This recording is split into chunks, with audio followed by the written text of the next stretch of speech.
Hi, I'm Lara Lee. I'm a half Indonesian, half Australian chef and author of Coconut and Sambal, an Indonesian cookery book that came out earlier this year.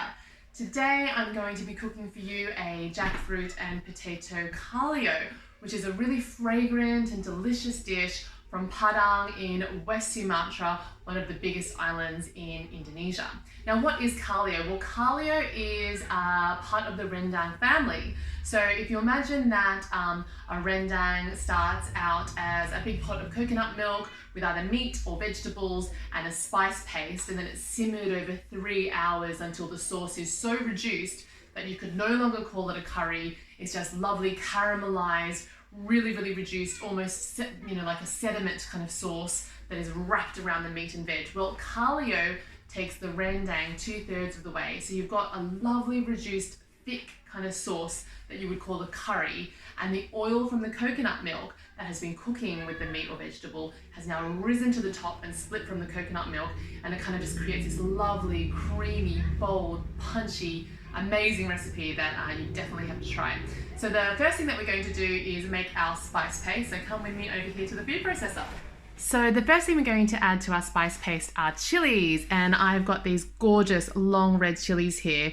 Now I keep the seeds in, and if you're ever wondering what long red chilies means, I always, generally as a rule of thumb, think that if it looks kind of a little bit like fingers, the width and length of your fingers, then that's about the right kind of heat that you want from a chili for a rendang. So I've got 11 of these, which I'm going to pop straight into the food processor. I've also got 10 garlic cloves, so I'm going to pop those straight in as well. 60 grams of ginger that I've just sliced because the food processor will do all of the hard work for me. And I've peeled it as well.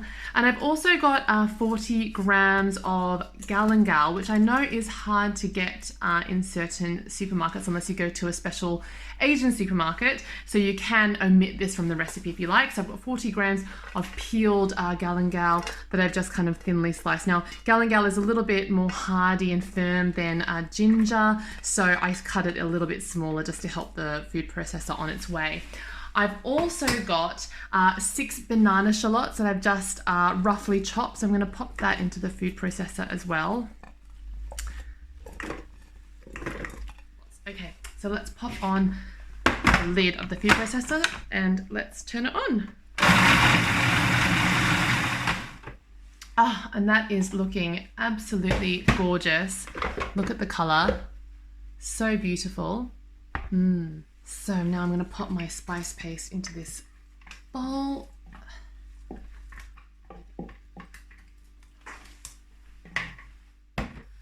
So I've just added 2 tablespoons of this gorgeous coconut oil to the pan. You can use any neutral oil, but I prefer to use coconut oil. And I'm just going to add my spice paste to the pot. So I've got a deep, heavy based pot on a medium heat, and we're just going to cook off the spice paste for around about 10 or so minutes. So our spice paste has been cooking now for around about 10 minutes. So I'm ready to add my other ingredients. Okay.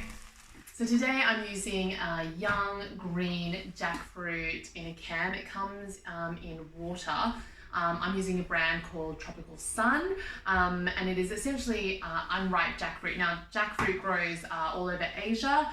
It's the world's largest fruit that grows on a tree, and it can grow up to 1 meter in size. Typically, though, it's about 30 centimeters. It's quite big and bumpy. And inside, you've got this, when it's young and unripe, you've got this kind of amazing firm flesh of the fruit, and it's very neutral in flavor. And what that means is that you can add lots of lovely spices and really bold, punchy sauces to the jackfruit, and it's going to absorb all that lovely flavor and have a wonderful texture, which is kind of quite fibrous and stringy in texture, almost kind of like that pulled pork sensation that you get. So it's a really good substitute for meat.